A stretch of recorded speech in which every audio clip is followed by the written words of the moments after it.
я скончила Мінське трокласне училище. Як ви думаєте, я добре вчилася чи ні?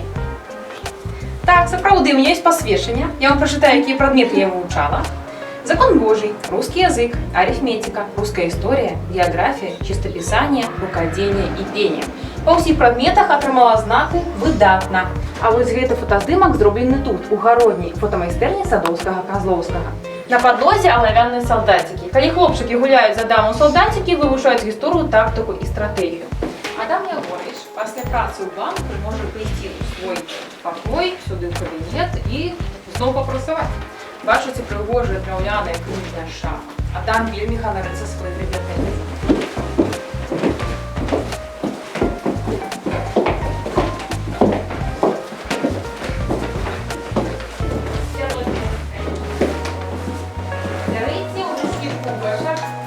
Каштуйте и давайте.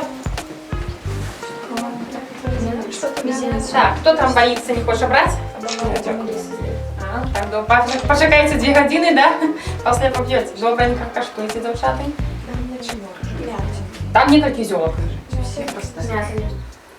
Мята есть. Что еще? Шабор почула, да? Шабору нема. Тогда душица. Душица есть и еще есть. Веточки забирать, засушивать, добавлять себе в горбату. Лаванда супокоивает нервы.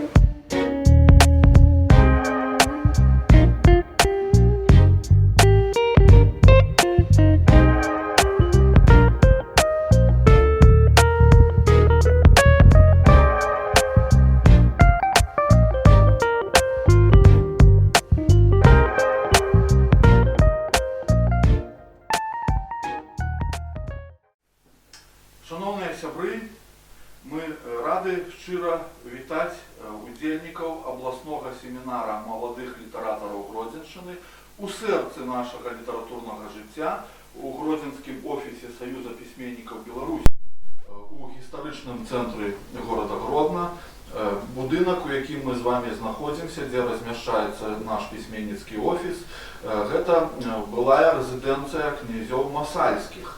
Ви можете, побудований у другій полові 19 століття, ось нагадує про історичну минувщину рештки цієї ажурної ліпніни на столі. Ось, будь ласка, можете зазирнути. Я радий представити вам нашого лідера, старшиню Гродзенського обласного відділення Союзу письменників Білорусі Людмилу Антоновну Кепіч. Так само в майстер-класі для удільників семінара приймає уділ патріарх поезії приймання, білоруський поет, ветеран Збройних сил Браніслав Єрмашкевич. Побач со мною так само патріарх нашої прози. Це Ірина Васильівна Фомінкова. Прозаїк, публіцист, зараз криху почала вже писати для діток, відомі вірші з елементами прози, відомий їх сімейний дует з поетом Віктором Семеновичем Кудлачовим.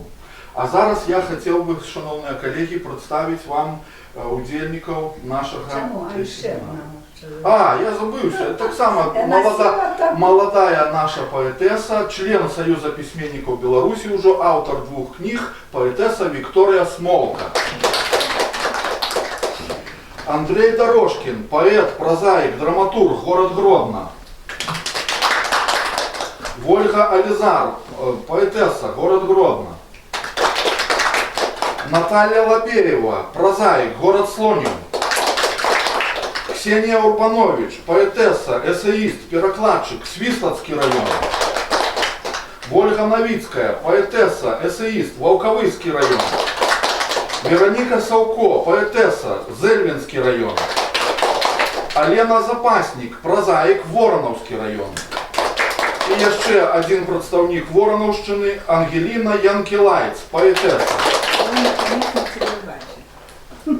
Шановні сябри, розпочинаємо наш майстер-клас. У вас є можливість все самое важное, самое необходное сказать удельникам семинара, молодым нашим коллегам, які сьогодні собралися, прийшли до вас, щоб отримати у вас такі коштовні поради, можа разгледзець нейкія пытанні па працы над мастацкім тэкстам, па стратэгічным развіцці вобраза сучаснага беларускага пісьменніка, па развіцці ўласнага творчага патэнцыялу. Калі ласка, слово вам, Людмила Антоновна. Дякую. Ну, па-першае, вітаю вас ад сябе. Шчыра рада, што вы ўсе прыехалі да нас. У нас давно ідэя гэтая была, разумеецца, сабраць разам тых, з кім мы паасобку з некаторымі працуем. Амаль усе былі ў нас уже тут у офісе, правда, і звярталіся па дапамогу, параіцца са сваімі творамі.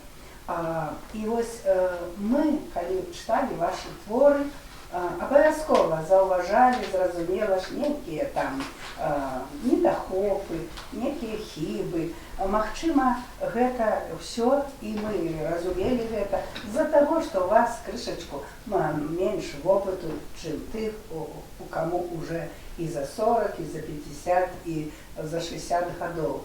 І хто піша доўга уже доўгі час.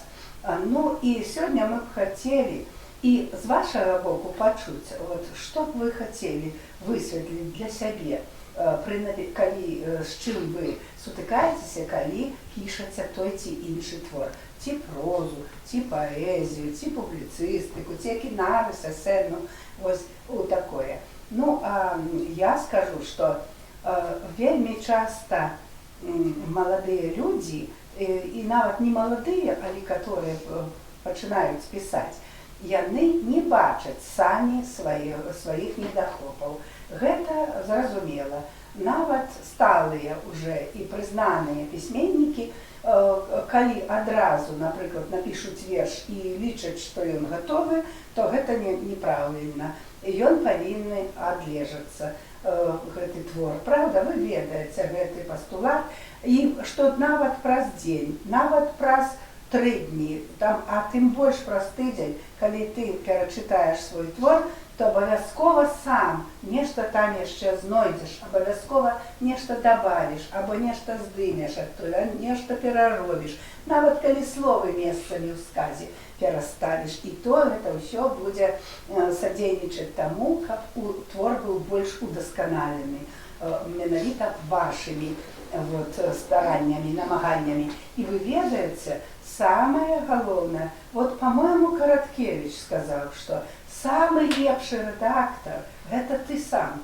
Калі ты некалькі разоў будзеш перачытваць, але не запар так, а хаця б праз дзень свой твор, ты абавязкова так яго адрэдагуеш, што ён будзе проста ззяць. Разумееце? Ну, а мы яшчэ гаворым заўсёды тым, хто прыходзіць да нас, што не можна твор свой толькі ў сабе зварыць і самому адправіць недзе. Асабліва, калі гэта вялікі твор, празаічны, напрыклад, або нізка вершаў. Абавязкова трэба некаму паказаць. І заўсёды, калі чалавек выпускае кнігу і прыносіць нам, а ў нас шмат такіх прыкладаў, мы просто за галаву бярэмся. Чалавек, дзе ты быў? Чаму ты не прыйшоў? Мы б табе падсказалі раз, два, тры, некіх такіх рысачак маленькіх. І кніжка бы была цудоўная. А так адкрываем з першай старонкі, у першым вершы па 5, па 3, па 7 памылак, разумееце, такіх, асабліва калі пішуць на беларускай мове, дык многа русізмаў, напрыклад, або такіх неспалучальных слоў, якія як бы даюць словазлучэнне, а яно проста не адпавядае ніякім сэнсам. І чалавеку гэта трэба паказаць. Ён перадумае і зробіць это нешта па-іншаму. Проста падказаць. Для таго мы існуем, мы запрашаем, мы ніколі ні ад кога не адмаўляемся, не цураемся нікога, хто просіць прыходзіць дапамогі. Сёння мы з вами, магчыма, на некалькіх, можа, творах разбяромся. Добра было б, каб вы не сароміліся, і нешта мы з вами тут разабралі. Яшчэ самыя такія вялікія хібы, нават не пра пабудаванне я скажу твора. Напрыклад, у вершах. Мяне некалі Данута Бечевіц-Ахметова, калі ў першы раз развіла мае вершы, яна сказала: Людмила Антоновна, усе у кароткі павінны быць на сваім месцы і ў доўгія. Гэта допускаецца. А вот нам цяпер гавораць: вот, а паглядзіце у Янкі Купалы, у Якуба Коласа, што робіцца. Ну пры чым тут Янка Купала і Колас? Яны жылі ў свой час, яны пісалі сваёю моваю, на іх сёння раўнацца не можна. На іх можна толькі раўняцца, як на патрыётаў сваёй радзімы, сваёй мовы, разумееце, як на тое, што яны, тэмы, якія яны бралі, перадавалі, вот гэта можна. А перадаваць сёння трэба больш літаратурнай і народнай моваю. Но укладаць, каб вот так чалавек узяў твор, і там было ўсё ахайна.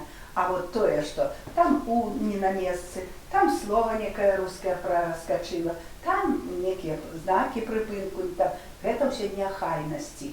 І гэта проста зніжае вартасць твора, разумееце? Потым мы заўсёды яшчэ, калі гэта празаічны твор, заўсёды гаворым пра стылістыку. Ну, стылістыка яшчэ так-сяк. Рэдактары есть на гэта, да, кансультацыі у нас есть, падскажам. Але на логіку пабудавання твора, нават і ў вершы, разумееце, і ў прозе. Логіка пабудавання, што гэта значыць? Вот вы пачалі без усялякіх правіл, зараз скажу пра усялякія правілы. Значыць, напрыклад, вы пачалі пісаць апавяданне, ці казку, ці, верш. І вот думка ідзе. Потым бах, эта думка не закрываецца, а пачынаюцца паўторнікі. Разумееце, як бы пераскокі такія. Пераскокі, вяртанне назад, ці уперад забягаецца, потым зноў вяртаецеся. Вот гэта таксама недапушчальна, таму што гэта зніжае вартасць твора. Па-першае, а па-другое, гэта, як бы замінае лёгкасці чытання. Калі мы любім твор, калі мы адкрываем, і от як проста гавораць, на адным дыханні ён ідзе. Ці то проза, ці то паэзія, ці то любы іншага жанру твор. Разумееце? Вот старацца, каб у вас все як ручаёк, лілося. Да? Да. Вот гэта. Ну, пра прозу больш яшчэ нам Ірына Васильевна скажа, правда, пра рознае. Я скажу пра правільна. Вот некаторыя пачынаюць. У нас ёсць школа. Мы у гэтай школе разбіраем розныя такія, як это называется, падкажэце, Дмитрий Николаевич, мы тэарэтычныя. Не замацоўваем на практыцы. Да, і замацоўваем на практыцы. Ну, гэта не значыць, што пісаць, не ведаючы ніякай тэорыі, нельга. Звычайна, ніхто не прытрымліваецца. Гэта ўсё, калі чалавек таленавіты, ідзе з душы. І ў першую чаргу з душы. Потым вы можаце ўжо на аснове ведаў сваіх нешта выверыць, нешта праверыць сам у сябе. Але так, што, так пісаць можна толькі трыалеты, тэрцыны, рандэлі, санеты. Правда? Вот, калі там ідзе А, Б, Б, А, Б, Б і гэтак далей. І па гэтай схеме, як матэматычны такі твор, гэта проста як заданне сабе, от змагу я ці не. І наогул, што тычыцца вершаў, я бы вам для таго, каб самі сябе удасканалілі, праверылі, параіла пачаць з трыалетаў. Разумееце? Выпісаць гэтую схему, выпісаць і прытрымлівацца. А схема гэтая, яна вам дасць, што, па-першае, рыфму, як рыфмаваць. Па-другое, рытмічна трэба будзе вытрымліваць. І ўсяго 8 радочкаў. І яшчэ вельмі глыбокае развіццё фантазіі, таму што 5 радочкаў у трыалеце – гэта гатовыя. Вы сачыняеце першыя 2, потым яны тройчы паўтараюцца. А паміж іх 3 трэба так сачыніць, прыдумаць, каб яны лагічна ўпісаліся і не было нічога там ну, так, як быццам, усё так і было. Не выпадала, не адрознівалася. Было вельмі лагічна ўплецена ў гэты кантэкст. Вось. Ну, напрыклад, я вам пачытаю які-небудзь трыялет, так? Ідзеш, здаецца, роўныя дарогі. Зірнеш назад? Не, забылася. Гаротныя шляхі. Гаротныя шляхі. І параздзіраны ў кроў душа і ногі. Ідзеш, здаецца, роўныя дарогі. А паабапал даўкія грахі, забытыя бацькоўскія парогі. Ідзеш, здаецца, роўныя дарогі. Зірнеш назад, гаротныя шляхі. Вот бачите, колькі разочкаў паўтараецца вот гэта. Ідзеш, здаецца, роўныя дарогі, так? Або ось такі, больш вясёлы, напрыклад. Напрыканцы кастрычніка я у выглядзе клічніка. Скажаце, чым захапляцца напрыканцы кастрычніка? А тым, што магу здзіўляцца, што мару яшчэ закахацца. Напрыканцы кастрычніка я у выглядзе клічніка. Вось трыялет. Паўсюль правильно, паўсюль правильно. Разумееце? І ўсё тут вот гэтыя радочкі уплятаюцца. Ну, я яшчэ, конечно, насачняла і рандэляў, і тэрцынаў, але гэта можна взяць кніжачку, і у мяне ёсць такая кніжачка, і яна ёсць і ў бібліятэках, трыялеты, тэрцыны, рандэлі.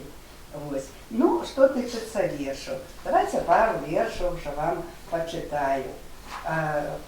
Причем, хочу сказать, что трыялеты, тэрцыны, рандэль, можно включать, можно трыялеты писать, вы будете спочатку трыялеты, я так думаю, бо яны самые простые, 8 радочков всего, а там 10-13.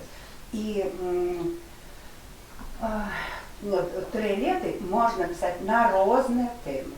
И тема радзімы вялікай, і малой, і каханне, і просто гумор, і наш город. І, ну, что вы хотите, и природа, и ваши переживания такие внутренние. Вот у моих, например, такое есть. Ну, например, ну, вот открылся небяспечный заняток, это про поэтов. Тое, што ў вершах сабе напророчила, потым збылося, і позна ўжо каецца. Шчасце сваё і каханне сурочыла. Гэта ўжо догма, што не абвяргаецца. Як небяспечна радкі вершаваныя я рассыпала налева, направа, і неяк аднойчы яны, згуртаваныя, болем звалілі мяне, а не славаю. Свет захіліўся адзіным жаданнем слухаць сябе, углядацца ў нябёсы, што адабралі цябе і каханне, ніж маёй волі, насуперак лёсу. Чым мне аддзячыць за долю такую, у адзіноце з сабою сам-насам, музе адной я цяпер ахвярую, яснаму сонцу і крылам Пегаса. Вершы пішу, ды з вялікай аглядкаю, што калі нешта ізноў напророчыла, хай прарасту ў вяках сціплай браткаю, але з дарогі абранай не збочу я. Яшчэ, напрыклад, такі верш. Мае пачуцці, называецца верш, мае пачуцці навыкам прывучаны да распазнання і добра, і зла. Таму, магчыма, часта дух засмучаны, праз пакаянне мкнецца да святла. Таму гляджу не на дарогу брудную, што водзіць па зямных мяне шляхах, але ў той дзень, хвіліну тую судную, дзе позна будзе каяцца ў грахах. Душа ляціць за чыстымі памкненнямі, пабітая вяртаецца дамоў у храм, дзе ацаляльнымі маленнямі ратуецца і жывіцца любоў. Чаму тады прыходжу ў храм нечастая, а толькі ў прадчуванні злы бяды? Чаму вядуць дарогі пакручастыя па лёсе не з табой і не туды? Такія, ну, якія ўсё такія трапляюць мне.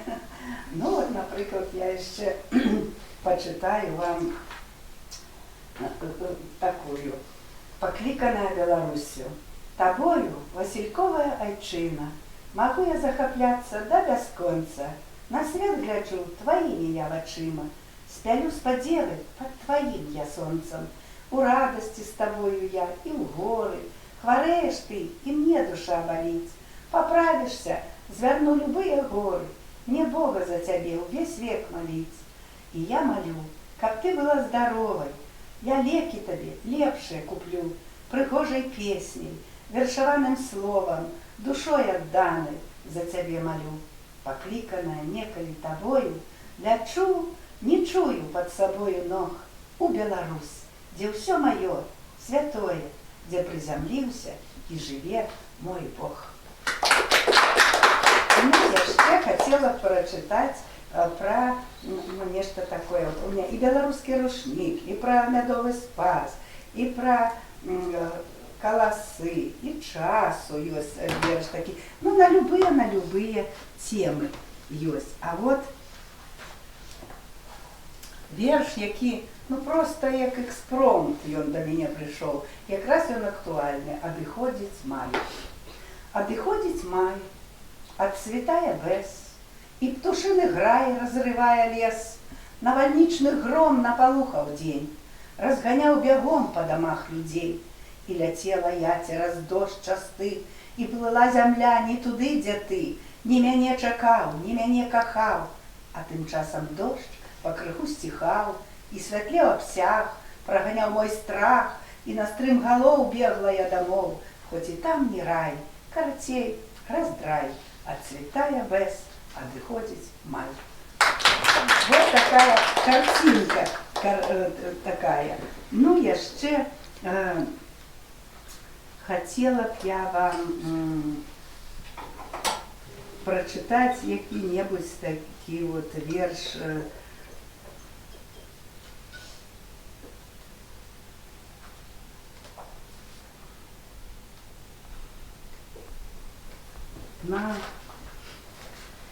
Ну, хай вот гэты будзе арабескі.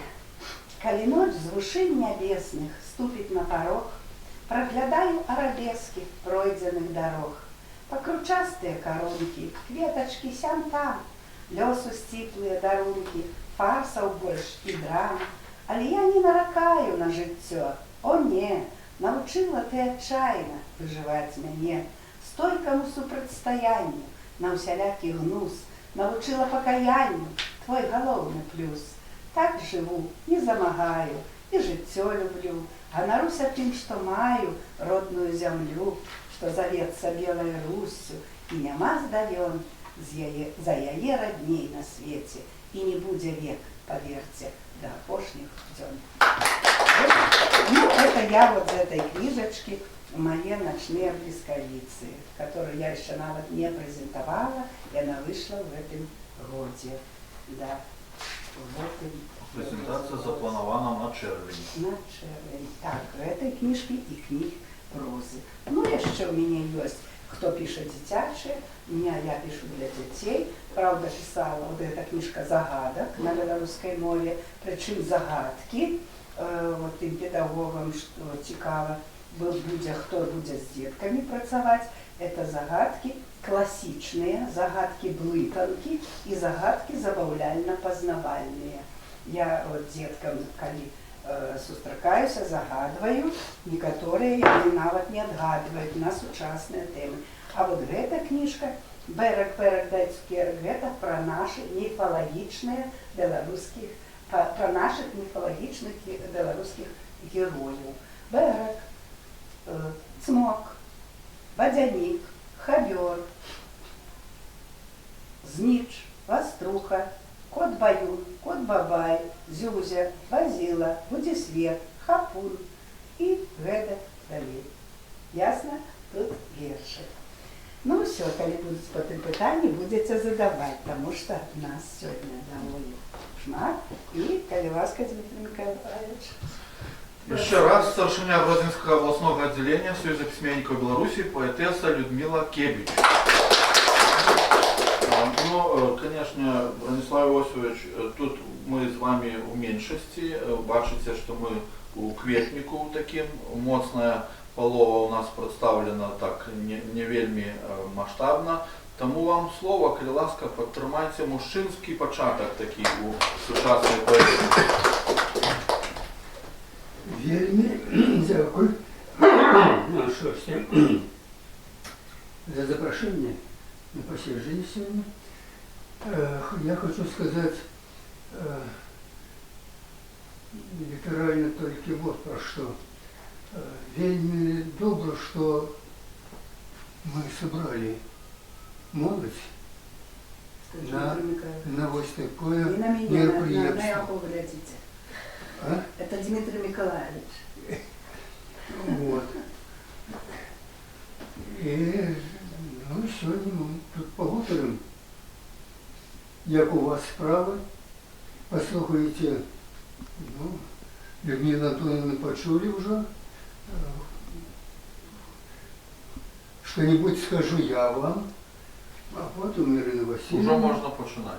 Да? Можно починать, да? Значит, Людмила Антоновна сказала, праця над словом. Гэта золотое правило у кожного з нас. Сам себе з'являєшся одночасово письменник, слухач, критик і цензор. І І редактор. І видавець, що це. І видавець, да, редактор, видавець. Ось як ви зробите все, кожен сам себе, над кожним твором, тоді можна з ним появитися і з письменником. Можно ранее. Да? Позволяю. На допомогу. Буває так, що і ми вже як будь-цим би і стали, але як напишеш, потім Людмила Антоновна, Борислав, що ви тут написали? Борислав ж бере, да ёлки зелёные, да это же Правда? на самой справе. Надо было крышечку потерпеть, подкрывать. Не торопиться, не спешаться. Мною написано 4 книжки, ну 4 зборничка віршів, і 2, можна казати, прози. Ось. Зараз працюю я ще над одною поетичною книжечкою. Ось. Вельми тяжко. Дається, що тяжко? Дається те, що легче можна написати, але буде не так легко. Зрозумели? Это не значит, что кидаешь и в стол. Нет. Збирай. Все. Прийде час. Надійде час, коли ти своєю творчістю вийдеш у світ. Далі. Значит, коли вы лечите, что ваш твор досягнул определенного уровня, и вы хотели побачить его в лине, то книжечку осіпенітеся і порайтеся з Дмитром Николаевичем, з Людмилою Антоновною, які вірші відправити туди Жадана. Тому що буває так, написав много, а на самой справе вводять тільки 2-3 вірші. На своей початковій літературній діяльності, коли Юрко Голуб, можливо, це ім'я вам знайомо, редагував газету літературну сторонку в Гродненській правді, і до його приходиш, а он твої листочки то налево, то направо перекладывает. І думаю, як будь-цим там все. А потім питає, ну так а що тут? Это что, можно? Я говорю, так вот, все тут написано. Не, надо вот это вот, это уже доверь, а вот над этим я ще попрацюю крышечку. Попрацюю крышечку. І прийдеш наступний раз. Альбо приходжу однойче до його, приношу свої вірші, а перед ним лежит развернутая газета, и там посередке колоночка, где объявляется конкурс присвячены Франтишку Балшевичу, 160-летию. А все остальное литературная сторонка. Він думав, що я буду про літературну сторонку розмову вести. А я глянув і кажу, ось про Богдановича, про Богушевича надо вельми добре все знать, как написать. Он на листике в гурток, а это ваша справа. И я на третий день приношу верш, присвященный Франтишку Богушевичу. Вы зрозумели? Это мне надо было на самой справе вычитать. Я еще раз где что ведал, что не ведал, вспомнить. И Вы там заняли место некое, да? как? Вы какое-то место заняли Да, я тогда вообще в Оголе переможцем был.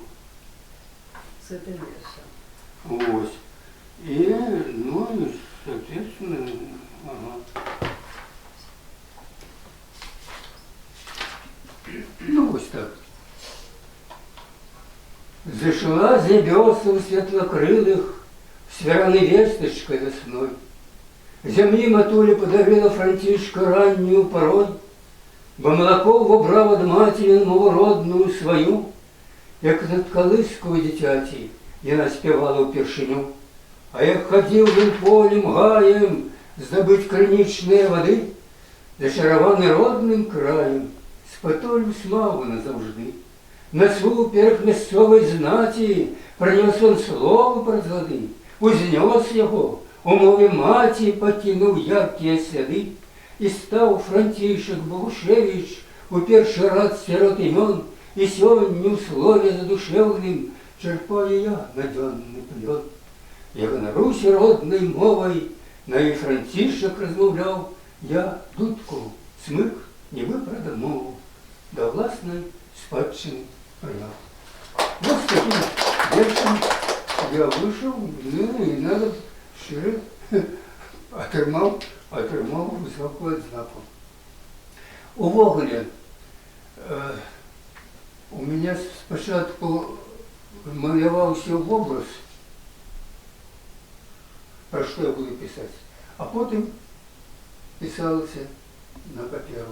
Альбо я там побачив, почитав щось в кіно, там поглядів, там, ну, буває такі. Короче кажучи, я хочу сказати, що вот на убаченном, очима своими, ты хочешь намалевать, написать вірш. Так у меня тримався Ну, вірш. это про то, Так, что это мы треба все- писать про то, что ведаешь. Да. Або що відчуваєш. Да. Так, над чим розважаєш. Так. Ось у мене так отримався тут один вірш, присвячений Якову Колосу. До речі, побачивши все це діло, я коли першиню приїхав на родину Якова Колоса, я їхав дому. А я ж уже був надрукований, все, в Гродненській правді, а сам їду і думав, а це так, а може не так, а може... А от послухайте. Незвістопадная нагода в небе зорко замільгала. Отчаянно топчучи негоди, гурма імканула до Михала. У невеличкой хатці в осень осветленной знарок лучиной, под гуки неба, плескот веслов, народжений поэт, мужчина. И враз сяліва при дорозі сусветно сталася вядомой, і м'яка стусь дала небозі яго матуля в гэтым доме, і на Якуб червоною ниткой у слове вышито стагоддзем не збесціў свет ён заребнай світкой, ёй не было цаны в народе. Днем он дуже неадыемно повстали колосы над дорозом, гучить кінчицу поэма на счастье, радость белорусам. Моя порада вам ось що, милый поэт. Як быццам бы верш написаны, а еще ось не хватает. Не хватает концовки. Над концовкой верша апошняя строфа. Подвесить надо базу всему вершу. Ну и коли сегодня исполняется День памяти Максима Богдановича, я хочу прочитать еще один вірш. Вот я не только что побывали в музее Богдановича. Да. Вот, а вы послухайте, як Бронислав Осипович написал про этот дом. Но я хочу не про дом прочитать, а про бессмертность. Ну, конечно. Значит, у Максима Богдановича есть прозой написанный вірш. И там радочек есть такой. Разворушите ж моє вірші гэтый пласт. Я пишу. Разворушивши віршів пласт, гула Господня сила, і голов нахилив Парнас над творчістю Максима, припав до ног, воскресив його ім'я сльозою, ім'я, що з раниці носив, навік з'єднав з зорою, і переплавив у границ за низку віршів, а как на мурха пила плід, музику взяв на перша. Максиму помніки створив, у Ярославлі, Мінську і в Ялці помнік одновів, у краї тим мне близьким. Господь посприяє нам, Городню ушанує, насуперок благим громам, тут помнік побудуємо. Дякую. Коли є питання? Да. Собі відзначайте, а потім будете задавати питання. Бронислав Ермашкевич, член Союза письменников Беларуси, наш самый сталый, разом с Виктором Семеновичем Кудлачевым, это патриархи нашей поэзии. Он белорусской, Кудлачев Виктор Семенович, дитячей русскомовной поэзии. Ну и слово прозаикам. Ирина Васильевна, пожалуйста, вот у нас Наташа из Слонима, Лена, Вороновский район, пишут, кто еще прозу? Пишет Андрей прозу. Андрей. Кто еще? Кто-то пробовал прозу писать? Давайте сделаем, хочу сделать свое выступление просто откровением, таким рассказом о переживаниях, о чувствах, о труде писательском. Но действительно, если обобщить все сразу, то творчество, а я не знаю ни одного в моей жизни не встречался поэт, который не занимался бы прозой хоть когда-то. И наоборот, прозаик, который не возвращался бы к стихам. В любой ситуации работа с художественным словом, с художественным образом – это радость и труд, вдохновение и труд. Все, что хотите, счастье, открытие, и все равно, согласен, правда. Но труд какой, который жизнь, даже иногда изнуряющий, но все равно жизнь, без которой мы с вами себя уже просто не мыслим. И если говорить непосредственно о прозе, как пишется, то в моей жизни это сложилось очень сложилось так. Историко-филологический факультет Гродненского университета, 42 года работы учителем русского языка, литературы и истории. Ученики, все мои ученики всегда писали стихи. Я всегда писала стихи. Это все любительские такого застольного типа. Но все время в этих ритмах, все время в них где-то плавала, прыгала, танцевала. И уже ими жила. Там внутри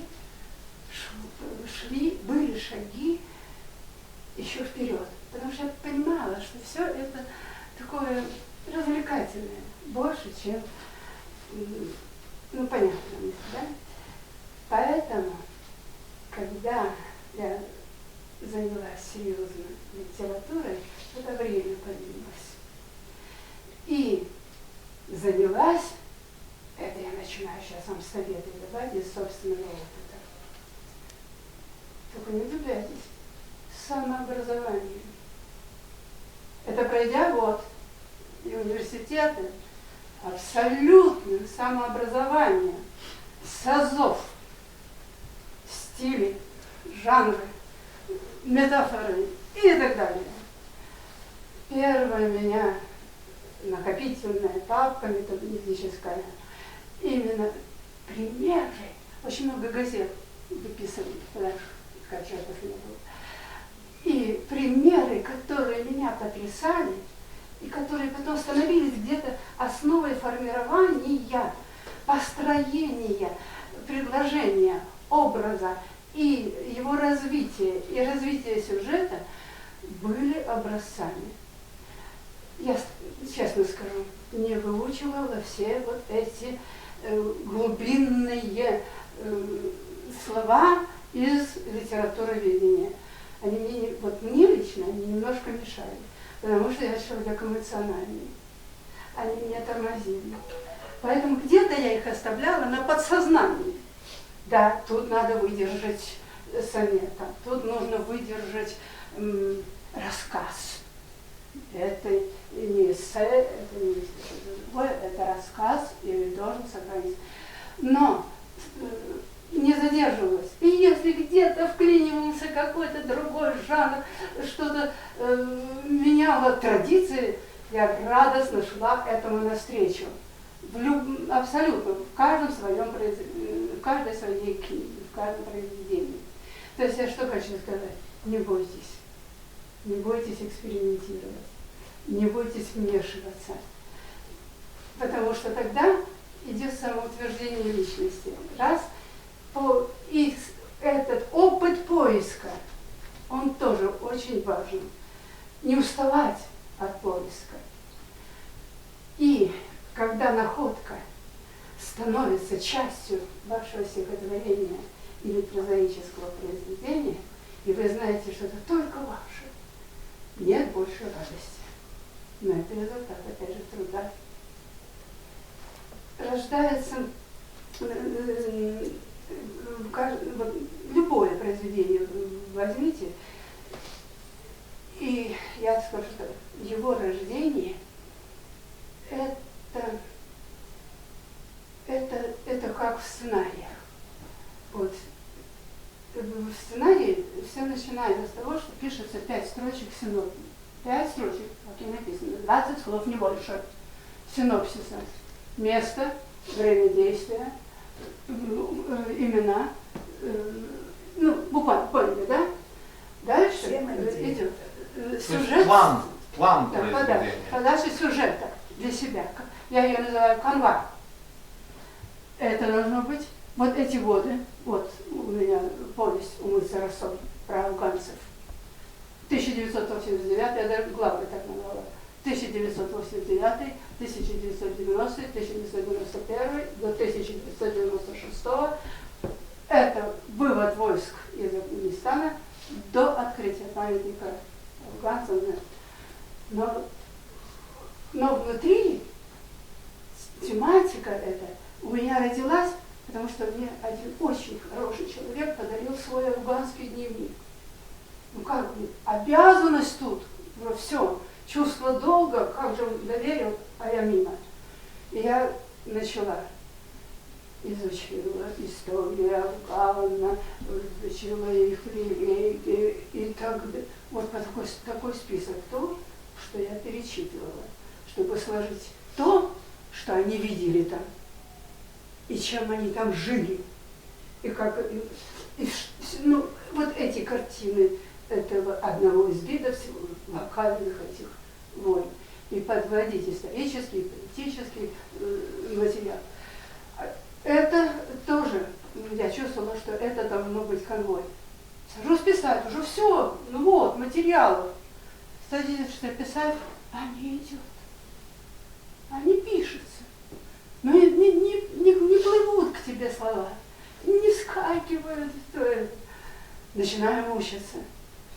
И вот я уже рассказывала эту историю, вот хоть пиши отдельный рассказ вот о такой ситуации. Потому что это типичная ситуация для, вообще-то, для любого поэта, для любого прозаика. Значит, где-то сентябрь, прихожу в школу, учительница, муж, который афганец, он погиб, значит, она осталась ребеночком, там, учитель. И прихожу, ее нет. Говорю, а где? Мне отвечают, да ты знаешь, приехал друг по Афгану, мужа, влюбился в нее, забрал с ребенком, значит, и она уехала. И вот я в 4 утра, клянусь, прямо ровненько, потому что сейчас я вот так сажусь и говорю себе, есть сюжет. Вот так это рождается. Таких примеров я вам могу в каждой книге показать, где это проходишь через муки. Творчество еще до творчества буквально. Да, самое В этом, легко, да, это второе. сесть уже все записать. Я, Второе. например, сказку свою писала, вы знаете, что я про муки творчества дополню. Вот писала, вдруг сказка мне пришла. Вы знаете, я не села сразу за компьютером записывать. Я ей месяц по ночам сначала до конца говорила сама себе. Проговорю и засну. На завтра, думаю, запишу. Ну, нету времени. Еще, наверное, забыла. Опять на следующую ночь. Представляете, это часа 3 я не спала. И опять говорю. И когда уже через месяц пришло время, я села и просто с облегчением так записала без единой ошибки.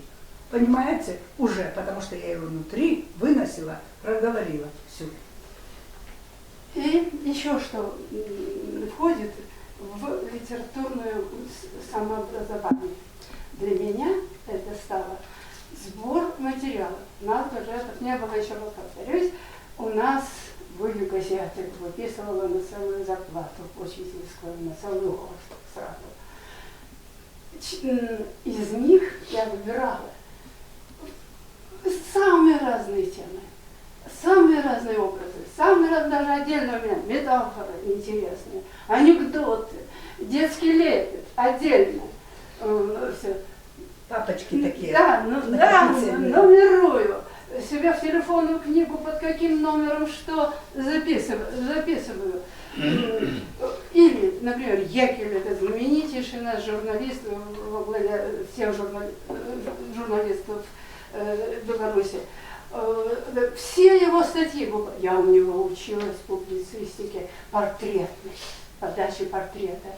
Одним словом, можно всегда найти очень умного, очень настоящего, очень современного, которому, не стесняясь, пытается подражать, когда вы только начинаете. И вот опять же складывала, и опять же по этой же книге «Умыть Сарасот» про афганцев.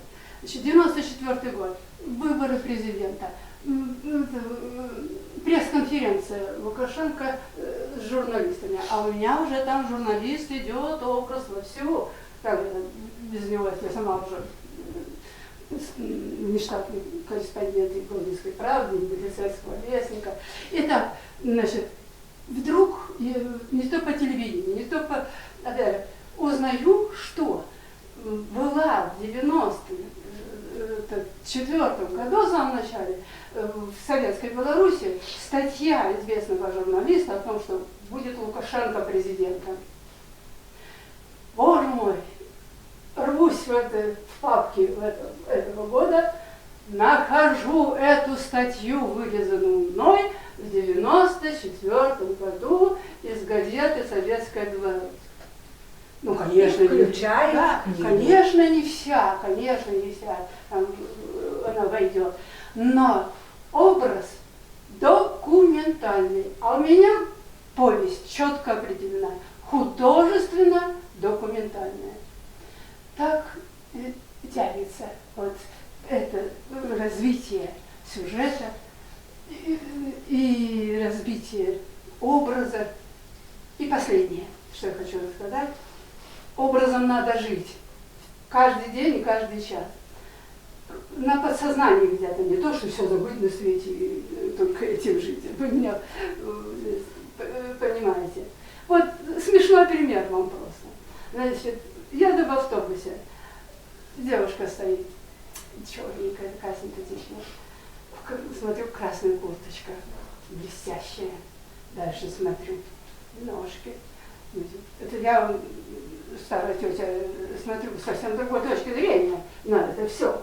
То есть у меня нехватка идет где-то, и там тормоз где-то в подаче женского образа в очередной какой-то повести. Да, И поэтому автоматом срабатывает внимание на тот персонаж, который вдруг. И у меня даже рождается, так смотрю, ножки, упакованные в красные сапожки. Рождается у меня строчка. Понимаете, даже в рифму где-то. И все. Из этого я делала только что-то чуть-чуть. Но образ складывается. Так будете вы жить. Если будете писать, приготовьтесь к этому. Что это постоянно вас будет. И поэтому еще последнее, все-таки быстренько скажу, учитесь, несмотря ни на что, отстаивать свое мнение.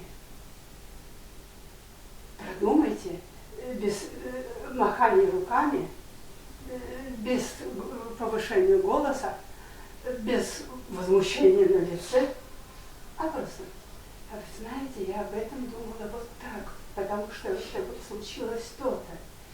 И тогда тот, кто рядом с вами, услышит, у него просто своя логика. Вот мы когда критикуем, мы своей логикой мыслим. У меня несколько случаев таких было. И он начинает говорить, почему я так, потому. И я вижу его логику. И приходится ее иногда принять. Не всегда. Иногда выходишь на хорошую дискуссию, иногда заканчиваешь. Ну что ж, делаете вы автор, вы делаете то, что считаете нужным, а я остаюсь при своем мнении. И все-таки еще раз говорю, держите достоинство, потому что вы трудитесь. Это результат вашего труда. От всей души хороших книг, умных, грамотных и интересных, не однодневок. Пройдет это все. И гаджеты останутся, и книги останутся. Но книги останутся серьезные. Не те, которые прочитал ради того, чтобы время занять и забыл. Счастья вам. Член Союза писателей Беларуси, прозаик, публіцист Ірина Фоменкова. Наступного експерта нашого майстер-класу мне вельмі прыемна вам представить еще раз, тому что яна ваша ровесница. Виктория Смолка. Так, это один час она была увогуле по всей республице самым молодым членом Союза письменников Беларуси. Мы гэтым вельмі ганарыліся. Так, Людмила Антоновна? Так. Ось, не ведаю, наколькі зараз, можа, ўжо, шмат моладзі ўступае ў нашу пісьменніцкую арганізацыю, але мы не маем на ўвазе ўступлення зараз у нашу пісьменніцкую арганізацыю. Мы вельмі сур'ёзна на гэты конт заўсёды размаўляем з Людмилай Антоновнай. Ідзе гутарка пра ваше існаванне, пра ваш шлях у літаратуры. І таму гэты чалавек жыве ў ўласным такім вельмі чароўным свеце мастацтва, як у казцы. Яна сама, паглядзіце, зараз як яна будзе выступаць, вы упэўніцеся ў тым, што гэта такі у нас казачны чалавечак, такі персанаж нейкага добрага казачнага твору, наш званочак, наш цуд. Вот. Калі ласка, Викашка, вам слово. Виктория Смолка, белорусская поэтесса. Добрый день, мои хорошие. Еще раз хочется усіх вас повітати. Вельмі приємно, що ми тут собралися. Так культурно, що ми усі разом. І говоримо ми сьогодні про те, про що ніколи не зможемо повністю, зрозуміти, да? Що це таке. Тому що це цуд, тому що це Божий дар. Да? Ми говоримо сьогодні не просто про вірш, про оповідання, про некий інший жанр. Да? Ми сьогодні, як любить говорити наша Аліна Едмундовна Сапуть, да, у якої многі, напевно, були на вечері, да? Докранаємося. Ми тільки вот так вот стипло, да? Як ми можемо своїми кволими маленькими ручками, ми тільки докранаємося до этого дара. які нам дадені. От здається, опинувшись тут, серед вас, да, можна поділитися своїми секретиками, розинками, да, що для мене важливо. А і на це питання вельми тяжко знести отказ. Да? Вот Людмила Антоновна выступала, и из ее выступления мы можем вывести себе правило. Кожен из вас свое. Вот я запомнила «Імкнення до святла», поэзию «Імкнення до святла». А в этом слове «святло» одразу мы знаходим протяг этому слову, да? Святло, просвячать, освітник, да? Усіх наших классиков мы называем осветниками. Да? Осветниками называем наших первых поэтов. Франциска Рина, Микола Высоцкий. Осветники. Наша Ефросиня Полоцкая. Осветница. А чому? Да, Кирило Туровський. Можна притягувати з конца. Кожен з вас назовете ім'я. Що робить осветники? А ми з вами вертаємося до самої головної книги завсёды. Поэзии можем научить нас, ну, конечно, поради могут дать наши ведомые поэтичные словники Вячеслава Рагольша. Мы можем туди звертатися, теорії літератури, да? Ми можемо звертатися до різних наукових артикулів, да? Лекцій слухати і так далі. Щоб зрозуміти, що таке поезія, нам треба звернутися, ввогуле, щоб зрозуміти, що таке мистецтво, що таке високе, що таке життя, да? Усі ці істини, усі ці скарби, коштовності, ми можемо тільки звернутися до одної книги. Франциска Рина казав, да? Вчите всі науки по одной книзе, по Библии, по Евангелию. Імкнення до святла. А що в Євангелії сказано? Коли ми запалюємо свячу, мы ее ставим не под посуд, а на подсвечник, для того, как светло было видать усім. Тому я вам усім хочу пожелать, и вам уже пожелала Ирина Васильевна, и Бронислав Иосифович, и Людмила Антоновна, да? Как вы не боялись идти на светло. Конечно, коли мы идем на светло, видать все наши хиби. Мы недосконалы. Але не треба боятися йти на світло і шукати себе у гэтым світі. Ну, а разом з тим, от коли виступав Бронислав Іосифович, він так само нам назвав, да? І Франтишка Бабушевича, і нашого Максима Бондарновича. А ще він відказав нам на таке питання, що таке мистецький образ. От как я у вас запитала, вот вы теорию литературы, ну кто филолог, да, вивчаєте і вивчали, вот у словнику мистецький образ это что, да, там есть свои значения, зрозуміло. А коротенько сказать, что такое мистецький образ, как було зрозуміло усім, маленькому, великому, чоловіку едукованому, який має за плечима певну едукацію, да? І чоловіку, який не має едукації теологічної. Да? Що таке мистецький образ? Це малюнок. Да? З одного боку, це малюнок, який конкретний. От нечто ми зауважили, до нечого докранулися, нечто почули. Ну вот малюнок возник. Мы с вами можем назирать одну и ту же ситуацию. Это малюнок. Вот ви зараз передо мною так само малюнок. А з другого боку опагулений малюнок. Чому? Кожен з вас вносить, просто кажучи, частинку себе. А у этой частинці есть і ваша едукація, і ваше виховання, культурне, чоловіче, да? І самі ви. Хоч ми всі створені, да, на образ, на подобенство Творця нашого Бога, так? Але кожному Господь дав індивідуальність. Ну, по письменництву мы можем сказать, да, и не только у письменников, ввогуле, у кожного человека есть что? Стиль, да? Стиль у внешнем выгляде, да? Стиль у манеры письма, почерк, называем. Я думаю, что с детства вы памятаете верш вядомы на рускай мове Плещеева «Ластачка з вясною в сені к нам леціць». Да? А калі мы гэты верш паспрабуем з вами інтэрпрэтаваць, да? Максім Богданович, перакладчык, любіў гэта слова. Інтэрпрэтацыя. Ён казаў, я не перакладаю, я пераствараю, пераношу на сваю глебу, каб чужое стало родным. Да? Каб яно ўжо не адчувалася. А чаму так? Каб яно не адчувалася чужым. Чаму яно не будзе адчувацца чужым? Таму што ён уносіць сваю традыцыю в сябе, свой стыль. Да?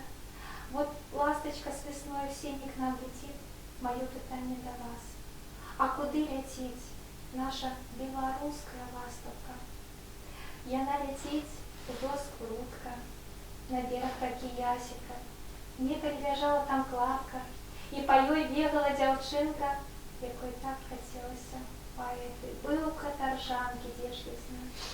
Пра што я напісала найперш? Пра малюнак, які яе акружаў, пра малюнак краявід, пра Палесе, правда? Палеская ластаўка Евгений Янішчыц. Я напісала пра гэту частачку, часцінку Беларусі, да? Хапае на Палесе і сонца, і вады, і што не двор, то песня, што вёска, то сады. А найперш што? Прыедзець у крадну ціхі. Вот некалі гэты радок, да? Палескай ластаўкі натхніў мяне напісаць па-свойму, укласці часцінку в сябе, у сваю вершаваную музыку. Да? Прыязджай да мяне на часінку, каб падыхаць маёй радзімай, каб са мной паспяваць купаінку і па спелых набраць журавіну.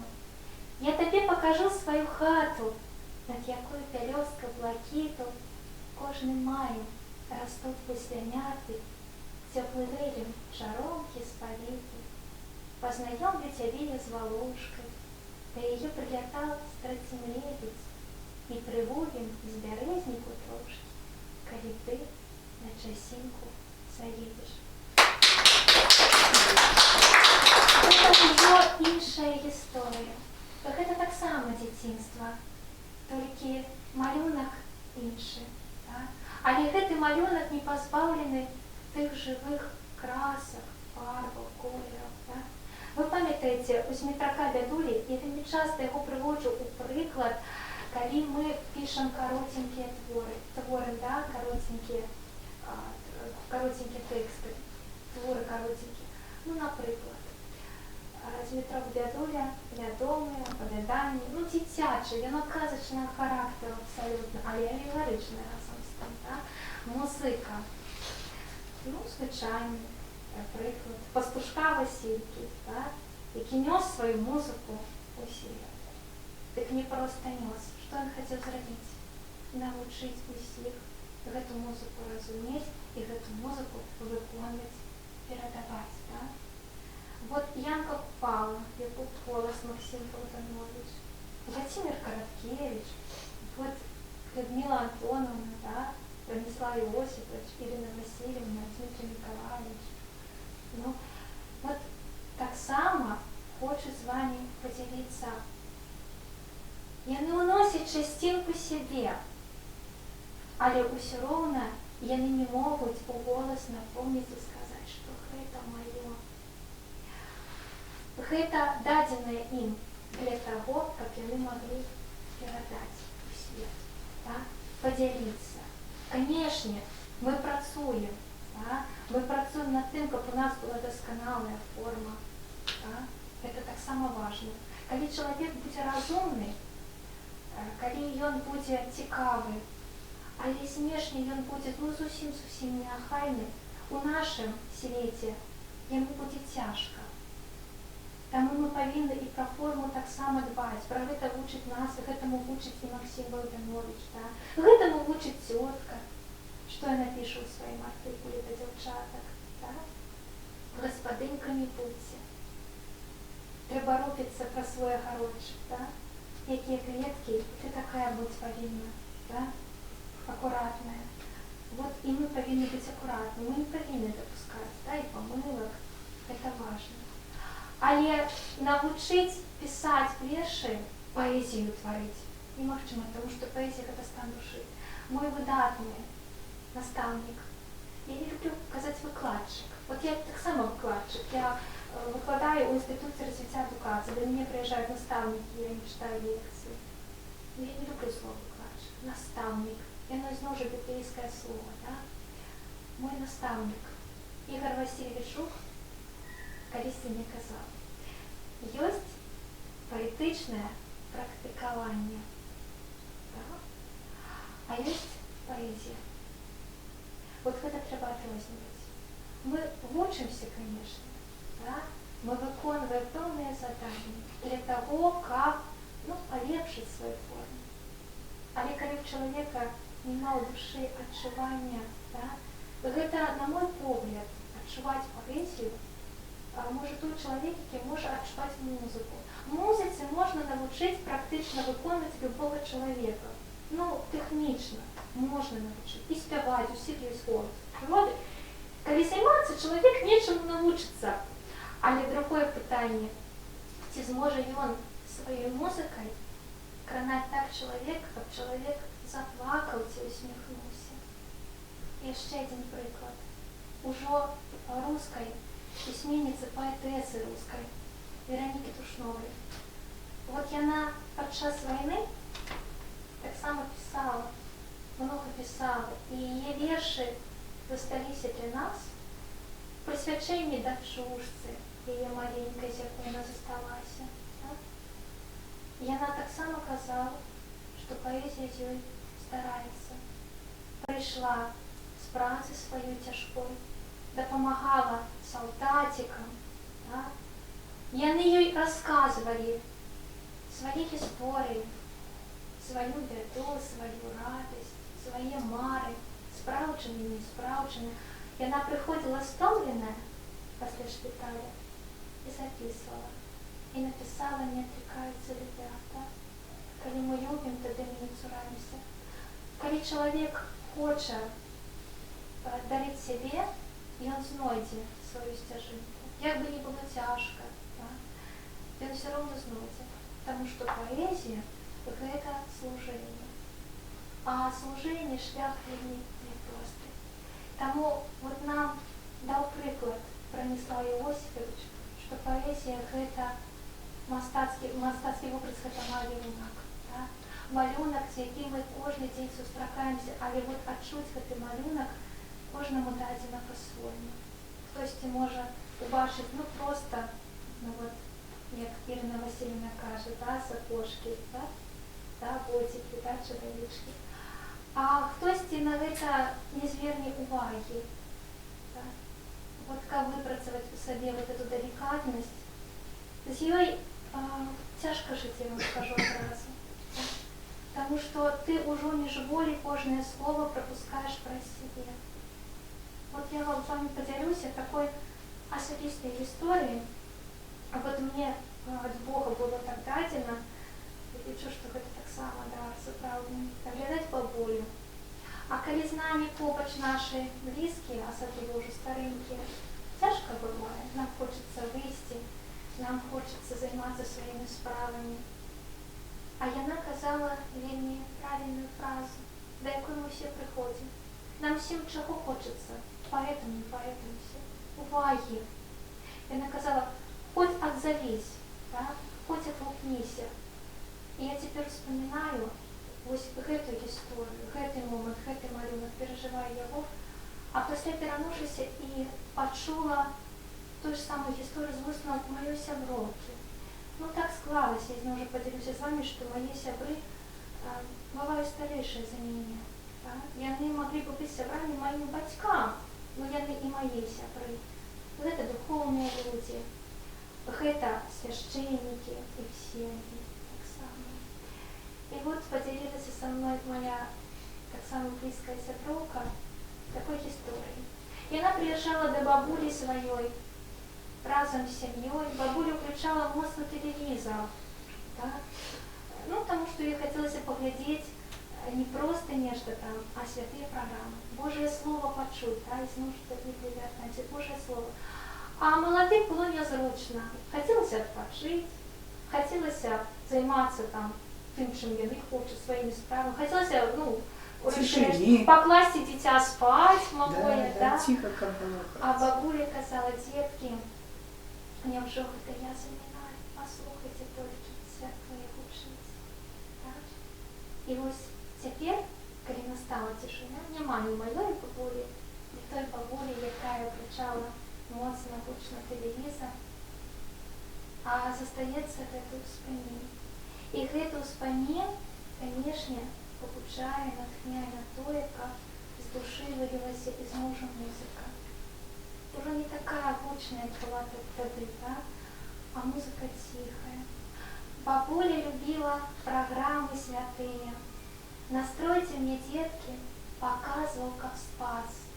Гучнее включите, бо в ушки не тые, бесшумные, такими спокойный наш час. До позднего вечера вочки раскрыты.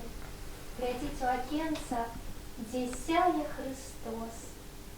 На вуснах, як патерки, слово молитвы, а наш молодый, наш зеленый взрост сурово диктует другие парадки. Бабуле не хочется класться спать, а правнучок плющить свои пчанятки. И треба матулі яго колыхать. Ах, детки, неужо гэта я заминаю? Послухайте только, святой гучить. З молитвой маленький няхай засынае. Яе телевизор на всю моц кричит, здавалося нам, и соступить погода. Конечно, до раницы выключить спас, и ляжа так сам, иконку притулить, и долго не спить, молить Бога за нас. Тому поэзія – гэта яшчэ магчымасць пачуць. Аліна Эдмундовна ізноў жа так деликатно повторяла, что важно быть почутым человеком, кожным, да? Ну, поэзия – это таямница. Откуль приходят верши до меня, и сегодня, и вчора, и ранее я таямницы то не разгадаю. Откуль приходят верши до меня, якой стяжинкой и з якого краю. Вось гэта пытанне так само себе задавала. Откуль? Ну, адтуль, напэўна, з вышыні, адкуль прыходзіць кожны чалавек і куды чалавек вяртаецца таксама. Ян Папупала напісаў цудоўны твор, які назваў «Малітва». Так? Паэзія – гэта магчымасць памаліцца. Так? Таму што чаму гэта малітва? У вершах сапраўдных заўсёды гучаць якія словы? Краса, прыгажосць. Так? Яна можа быць так не гучаць, но ўсё роўна там будзе пра прыгажосць.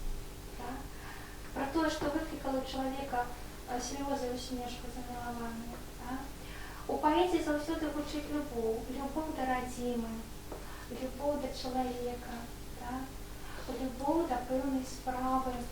Так? Таксама гэта слова гучыць. Гучыць добро, гучыць мір, як код, як пароль неўміручасці. Так? Вось гэтыя словы гучаць тыя, якія вызначаюць імя чыё, імя Бога. Вот ведаеце, моей самой любимой молитвой с детства была молитва Иоанна Кронштадтского, святого Иоанна Кронштадтского, священника, які много покинул нам своего слова, да, и особливо про то, як ён жил с Богом и у Богу. У него есть такая молитва: Господи, имя Тебе любовь, не отвергни меня, заблуждающегося человека. Господи, имя Тебе сила, подкрепи меня, изнемогающего и падающего. Господи, имя Тебе свет, просвети меня, ходящего во тьме. Господи, имя Тебе мир, умири метущуюся душу мою. Господи, имя Тебе милость, не переставай миловать меня. Вось гэтыя словы, так? Любоў, мир, милость, сила, святло таксама адносяцца да паэзіі. І зноў жа вяртаючыся да пачатку, да таго, з чым я да вас вярнулася, дакранулася, да? Да кожнага з вас. можна було абсолютно вот розважати. Да? І до речі, мене вельми порадувало, що кожен з виступовців давав поради вам. Да? І разом з тим і вам і совет, да? На що треба звертати увагу. Відносно форми, відносно тематичного змісту, да? Відносно тих от поняттів, ну, які є у літературознавстві, у літературі. Я от тепер от на опошніх своїм таким знаходжуся кроку по підготовці кандидатської дисертації. Да? І так само моя кандидатська дисертація присвячена двом мистецтвам поезії і музиці. Да? Задача знайти у поезії музичні аспекти, да? Отчуть, проаналізувати, починаючи, звісно, з класиків, да? Після вже переходить поступово на все 20-е століття. Да? Ну і вже кришечку докрануться до 21-го століття, до нас з вами, до того, що ми з вами. Вікочка, пробачте, нас так тисня час уже. Ну, Тискає. я уже завершаю, да. И самое такое, вот, что я хотела, вот уже подводить через ногу, да, что я хотела вам сказать. Кожный, кто сегодня тут присутствует, мне хочется, как вы пошли отсюль натхненные. Как вы пошли отсюль со спокойной душой, с твердым переконанием тем, что вы пришли сюда не дарма, да? Что вы почули и зустріли близьких вам по духу людей сябров. І тому зараз я вам ще прочитаю один вірш, написаний мною в дитинстві. Коли я, приходячи до хати вже со школи, да, опиналася з близькими людьми, і вони мене слухали. Я була почута ими, а то не рачалися вірші. Ось переживите со мной это именинник, подсолнечное варенье, васильковую Карпату, за столом мы час вечерний, обниму я маму, тату. Про меня просто школьный будень, что хвалюю, что тревожить, расскажу я близким людям, их парада да поможет. Супокоить пах горбатый и одыдут сум и стома, каля мамы, каля таты, у дзяцінстве цёплым дома. И с этой нагоды я просто хочу подарить такую маленькую частинку себе. Вот своими ручками я люблю малявать. Не только в вершах, да? Але и ручками люблю малявать. И зробила кожному з вас перничок. Ці то птушечка, ці то анёл, кому які трапить. Вот вы придите до хаты и попейте Карпату, и нехай и это імгнення сутішення вас натхнить, вести далей, да? Жить поэтично, жить высоко, жить светло. Так, будь ласка, ярите, мой хороший соперничек, вставайте.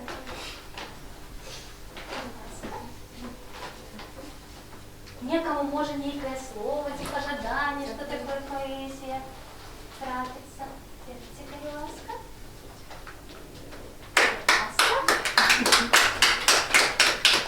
Будь ласка.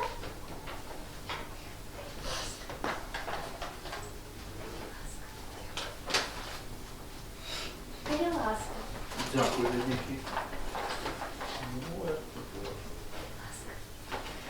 Ой, спасибо большое.